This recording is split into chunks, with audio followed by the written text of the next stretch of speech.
Hello, and welcome once again to Lehto's Law. I'm Steve Lehto, attorney at law in the state of Michigan, where I've practiced law for 24 years in the fields of consumer protection and lemon law. I often write about this stuff for places like Opposite Lock and Jalopnik, magazine articles, and newspapers as well, and even 15 books, but who's counting?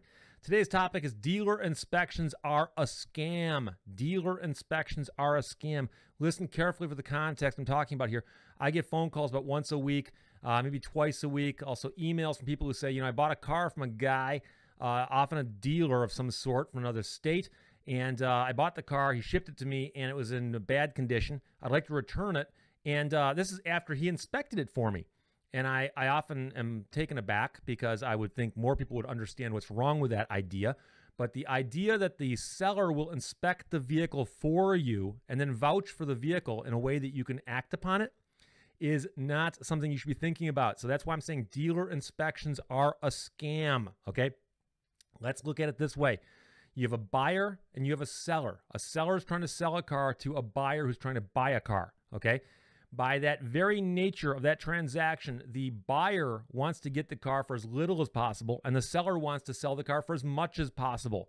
By definition, they've got adverse interests. They're trying to do opposite things. Therefore, it is an adversarial relationship. You've got to view it like it's us versus them. Buyer versus seller. Batman versus Superman. Just the buyer-seller transaction makes more sense than Batman versus Superman, okay? You understand the motives and the biases of both people in the transaction, and you should understand that the seller cannot be counted on to inspect the vehicle for you. Now, they'll often not say it's an inspection. They'll just say, I'll check the vehicle out for you, or they'll describe it to you. But you have to understand, when you're buying a vehicle from somebody, when they describe the objective facts of the vehicle, the make, the model, the year, whether it's four-wheel drive, whether it's a V8 or a V6, those kinds of things that can be counted and are objective in nature are those things that you can actually count upon. You can actually expect that to be the case. And so if a guy promised to sell you a 1965 Ford Mustang with a V8, I've told you this before, and it turns out to be a 66 Ford Falcon with a three-cylinder engine in it, then you can sue him for all kinds of stuff. But those things that can be measured are actionable. Those that cannot be measured are not actionable.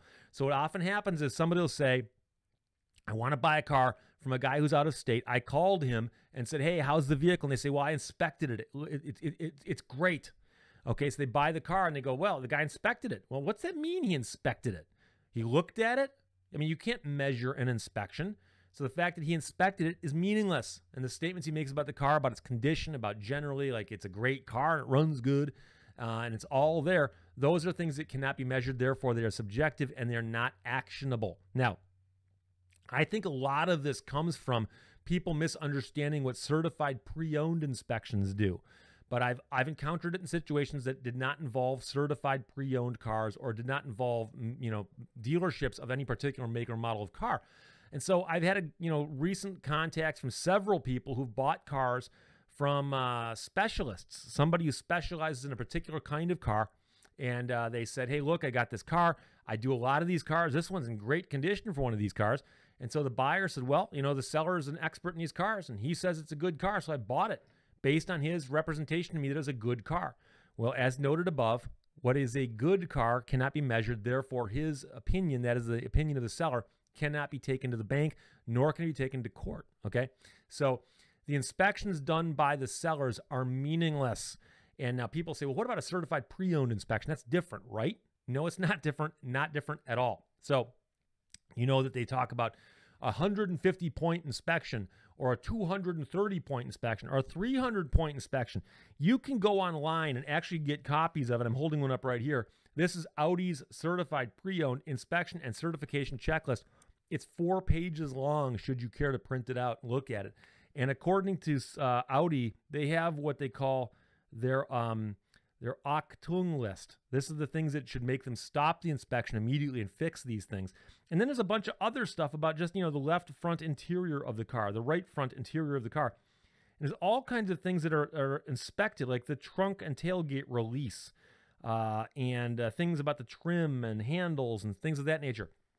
So people say, Steve, I bought this car. It went through the 279-point CPO inspection, and I got it home and I discovered something wrong with it that should have been caught in the inspection. So can't I go back and demand that they fix it? And I say, well, you can go back and ask them to fix it, and they might fix it as a matter of goodwill, but they don't have to fix it.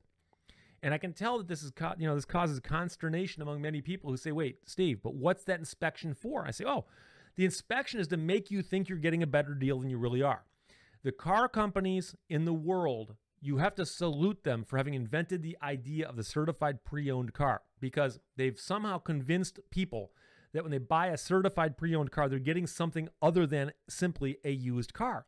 Now, I understand CPO often means a car comes with some kind of warranty or extended service contract or extended warranty, and quite often a late model CPO car is a lot like the same car sold to the original owner, but with extended coverage to the second owner and so on. So if you buy a late model CPO car from a dealership that's been through a 150-point inspection, it's probably coming with some kind of extended limited warranty on the car. Now, here's the thing. That extended warranty has value, but the CPO inspection is meaningless. It's meaningless. If you go through the documentation at any of the websites for any of the companies doing CPO inspections, you'll see basically what it is this. When they take a car in on trade, for instance, at a dealership, they're allowed to sell it as a certified pre-owned car if they run it through the checklist.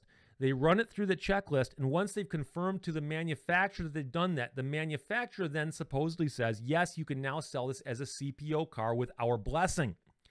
The inspection is not for you, it's for the manufacturer, okay? They do the inspection for the manufacturer. The manufacturer says, yes, you can sell it as a CPO, and now it gets sold to you, the consumer, with an extended service contract or an extended warranty. So you're buying a used car that comes with a manufacturer's warranty. Now, don't get me wrong. A used car with a manufacturer's warranty on it is better than a used car without one, and it's almost as good as a brand new car with one. It's just that your car's got a few more miles on it, okay? You're the second owner, but you've got this warranty. But again, you buy a car that's got a CPO warranty on it. It's gone through the 3 billion point checklist where somebody supposedly checked everything, including the lubrication of the deck lid. And you bring it home and you find something wrong with the car that was missed by the inspection. That doesn't mean you can take it back to the dealership and demand that they fix it, because the warranty you got with the car and the CPO and all that, the warranty is usually a limited warranty that says, here's what this covers. Nowhere does it say, and by the way, we cover everything on that 1 million point checklist. It doesn't say that. The 1 million point checklist is between the dealership and the manufacturer, and they give it to you as a marketing tool. They're using it to sell you a car, but they're not doing it saying, by the way, we promise that all of these things will work. They're not saying that. They do not say that. So I've had people call my office. They say, hey, Steve, I bought a car. It was certified pre-owned, so it went through their inspection process, and I got it home and I discovered that the wheels are out of alignment.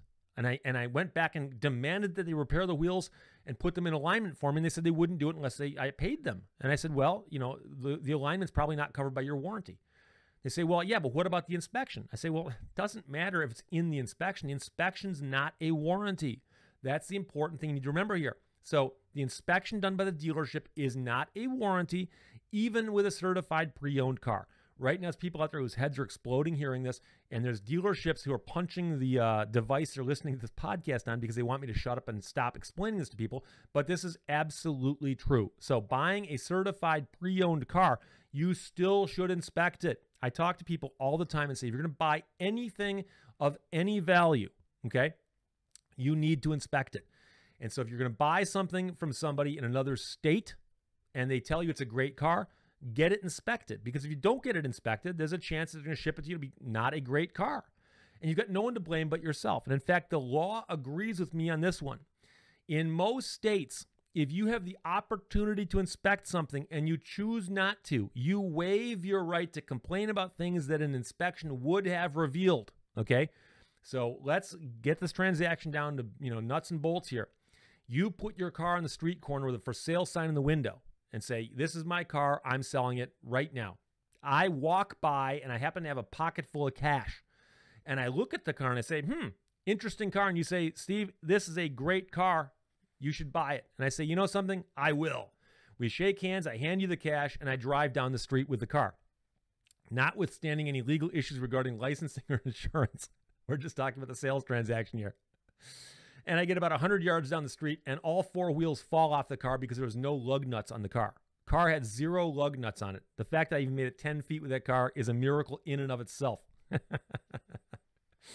And now you say, Steve, the guy sold you a vehicle with no lug nuts. There's got to be something wrong with that. The car's unsafe.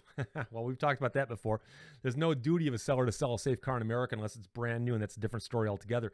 But a used car seller never has that duty. And number two, the fact that it didn't have lug nuts was something that would have been revealed to me if I'd simply looked. All I had to do is turn my head and look. I could cock my head like Nipper, listening for his master's voice, and I could have just looked and said, hey, there's no lug nuts in this car. A simple inspection would have revealed it. So when I sue you and we go to court and the judge who knows the law says, Mr. Leto, did you inspect the car? And I say, no, I did not, sir. And the judge says, why not? And I say, I chose not to. And the judge says, did you have the opportunity to inspect it? I say, yes, I did. Being truthful and all, I say that. And the judge says, well, guess what? If you'd inspected the car, you would have spotted the missing lug nuts. The fact that you didn't even test drive the car or inspect the car means you waived your right to complain about things that you would have found. You would have found the missing lug nuts. Therefore, you cannot complain about this. Now, here's the thing. If I spotted the missing lug nuts, at that point, I could have, negotiated with you about, well, you want to throw in some lug nuts for a couple extra bucks? Gee, what happened to the lug nuts? But the idea that you buy a car in another state without inspecting it is mind-boggling to me. I tell people you should inspect anything you buy of any value, whether used or new, okay? You're buying a $15,000 Econo box car or a $300,000 supercar, you should inspect it. I've had people tell me, they say, Steve, I bought a brand new car, jumped in it, drove it home, put it in the garage, and went out the next morning, and I saw something that was wrong with the car that I didn't notice the night before. And I said, well, you inspected the car and didn't catch it? So I didn't inspect the car. It's brand new. Why do I inspect a brand new car? You need to inspect a brand new car. You need to take a test drive in a brand new car. You need to do all these things. No one's, there is no guarantee that a brand new car doesn't have defects. They often do. That's why they have warranties for them, okay? So you should be inspecting these things. And the fact that you're buying a car over the internet makes it even worse. It means it's more likely you're going to have problems. So you need to take even more important big steps to protect yourself if you're buying a car from far, far away. So the internet's great in that if you're looking for a very unusual car, and there's only 4 in America, you can find them on the internet. But the problem, of course, is the 4 cars are not in your backyard. They never are. And one of them is far, far away in a state like Oregon or Missouri or New Orleans or any of those places that I get corrected on when I mispronounce them during my podcast. So you find a vehicle in another state, you talk to the guy goes, I inspected it, it looks great, runs great, you need to buy this car. The fact that he says he inspected it is meaningless. He's selling you the car most likely as is, which means with all faults. And the only way you can identify the faults in that used car you're buying from another state is to hire someone to have them inspect it. So if you know someone in that state, have them run over and take a look at it. If not, find a mechanic out of the phone book. Just grab a phone book or the equivalent and find a mechanic and have a mechanic run over and check the car out, flip the guy $100 because at least it's a third party. That guy's got no stake in anything.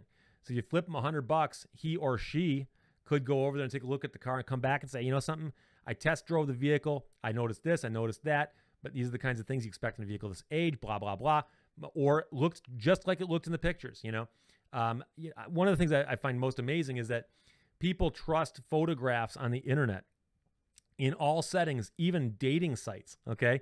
And you can go on a dating site and do a little bit of research. You'll discover people tend to use older photographs, okay? I might look okay now, but I looked better 5 years ago. And that's true for almost everybody. And, I'm surprised more people don't get caught using old photographs of cars. Take a photograph of your car when you first bought it and you bend it up a few times. When you put it on Craigslist, you just use the old photographs. And then when someone buys the car from out of state and the car shows up, hey, technically it's the same car. Just use old photographs. So the way to get around that is to have the vehicle inspected, and you got to have it inspected by somebody on your side. Don't forget, it's an adversarial relationship between you and the seller. The seller's not looking out for you. And the number of times I've had so many people tell me, they say, Steve, I bought a car off the internet, off of Craigslist, off of eBay. I spoke to the person on the phone. We exchanged hundreds of emails. I can send you the emails. I can show them to you. This person seemed so honest. They sounded sincere. They said all the right things.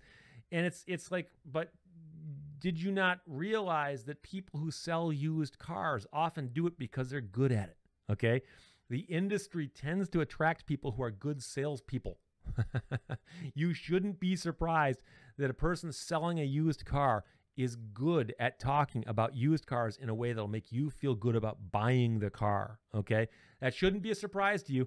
And if it is, well, maybe you should listen to this show a little more often, because it's one of the things I harp about. And that is that you have to understand the used car guy or gal is trying to sell you a car and will often say whatever's necessary to get you to feel comfortable about that. And I've seen emails, I've heard about the discussions where people have said things like, we bonded because, we've been through the same life experiences. The number of times I've spoken to people who are vets, for instance, and say that, the guy selling me the car told me he was a vet, or he had relatives who were in the service, and things of that nature. And, people are shocked to say, yeah, this person took advantage of me because I was a vet. I'm like, I'm not laughing at that because it's a very serious thing, but I'm kind of surprised that that doesn't occur to you. There are people out there who take advantage of anybody. I've told the story on the show before about how I had a client who's blind and went car shopping because, his caregiver had to drive him around and he had the money to buy a car. And the car seller lied to the caregiver about the vehicles they were looking at because my client was blind and couldn't look at it himself. And so the three of them are walking around a car lot, and the car seller is just lying, blatantly lying about the cars that they're walking by because my client couldn't see them and the caregiver knew nothing about cars, So I'm not saying that every car seller will do that, but there are a lot of car sellers out there who will, okay? And somehow those car sellers will find the gullible people, and the gullible people are the ones out there who believe when the seller says, I did an inspection and you can rely on my inspection for you. No, you can't rely on the seller's inspection. The seller is inspecting it. They're going to obviously slant it and look at it from their viewpoint because they're looking at their own best interests. You have to understand, you as a buyer are an adversary. You're an adversary. You're in an adversarial relationship with the seller. You two have opposite interests. They're not on your side. You're not on their side. You cannot accept their inspection. If you want the vehicle inspected, which you do, get it inspected by somebody who's working for you. So remember, dealership inspections are a scam, and that's why. Questions or comments, shoot them my way, lehtoslaw.com, LEHTOSLAW.com. I'm on Twitter at Steve Lehto, at STEVELEHTO. And this show's on iTunes, Stitcher, SoundCloud, and YouTube. Thanks for watching, listening. Bye-bye.